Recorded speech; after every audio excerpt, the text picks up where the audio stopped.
30 വർഷത്തെ സേവനം പൂർത്തിയാക്കി ജോസഫ് ചാണ്ടിയുടെ ഇന്ത്യൻ ജീവകാരുണ്യ ചാരിറ്റബിൾ ട്രസ്റ്റ് നാളിതുവരെ ധനസഹായം നൽകിയത് 15.5 കോടിയിലധികം രൂപ. വാർത്ത പി ചെറിയാൻ. കോട്ടയം ഹദാളസ് ദരിദ്ര കുടുംബങ്ങൾക്ക് ജാതിമത ഭേദമന്യേ തണലായി വർത്തിക്കുന്ന കോട്ടയം ആസ്ഥാനമായുള്ള ഇന്ത്യൻ ജീവകാരുണ്യ ചാരിറ്റബിൾ ട്രസ്റ്റ് വടകൈ 30 വർഷത്തെ കാരുണ്യ സേവനം പൂർത്തിയാക്കി.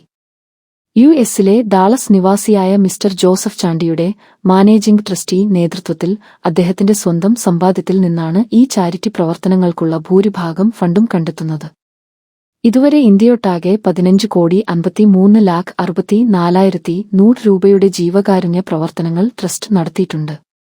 വിദ്യാഭ്യാസ മേഖലയിലാണ് ട്രസ്റ്റ് ഏറ്റവും കൂടുതൽ സംഭാവന നൽകിയിട്ടുള്ളത്. കഴിഞ്ഞ 3 പതിറ്റാണ്ടിനിടെ 3,72,300 സ്കൂൾ വിദ്യാർത്ഥികൾക്കും 30,510 കോളേജ് വിദ്യാർത്ഥികൾക്കും സ്കോളർഷിപ്പുകൾ വിതരണം ചെയ്തു. നിലവിൽ പ്രതിവർഷം 15,500 സ്കൂൾ വിദ്യാർത്ഥികൾക്കും 2,100 കോളേജ് വിദ്യാർത്ഥികൾക്കും സാമ്പത്തിക സഹായം നൽകിവരുന്നു. 2025 കുറയ്ക്കുക 26 സാമ്പത്തിക വർഷത്തിൽ മാത്രം ട്രസ്റ്റ് 87,34,100 രൂപയുടെ പ്രവർത്തനങ്ങൾ നടപ്പിലാക്കി.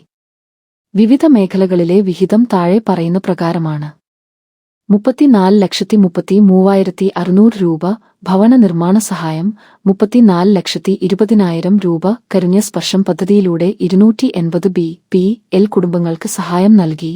ഭിന്നശേഷിക്കാർക്കും എൻ.ജി.ഒകൾക്കുമുള്ള സഹായം 5,07,000 രൂപ അനാഥാലയങ്ങളും ചാരിറ്റബിൾ സ്ഥാപനങ്ങളും, 4 ലക്ഷം രൂപ സ്ത്രീ ശാക്തീകരണ പരിപാടികൾ, 3 ലക്ഷം രൂപ പാവപ്പെട്ട കുടുംബങ്ങളെ ദത്തെടുക്കൽ, 3,12,000 രൂപ വർഷം തോറും 12,000 രൂപ വീതം ഏകദേശം 40 കുടുംബങ്ങൾക്ക് നൽകുന്നു. 1,89,500 രൂപ 30 പേർക്ക് കണ്ണ് ശസ്ത്രക്രിയയ്ക്കും വീൽചെയർ വിതരണത്തിനും സഹായം നൽകി. വിദ്യാഭ്യാസ സ്ഥാപനങ്ങൾ 1 ലക്ഷം രൂപ, സ്വയം തൊഴിൽ പദ്ധതികൾ 57,000 രൂപ, ഭക്ഷണവും സാമഗ്രികളും 15,000 രൂപ. കൂടാതെ മികച്ച സാമൂഹിക പ്രവർത്തകരെ ആദരിക്കുന്നതിനായി 2024 മുതൽ മദർ തെരേസ ജീവകാരുണ്യ സേവ അവാർഡ് ട്രസ്റ്റ് ഏർപ്പെടുത്തിയിട്ടുണ്ട്.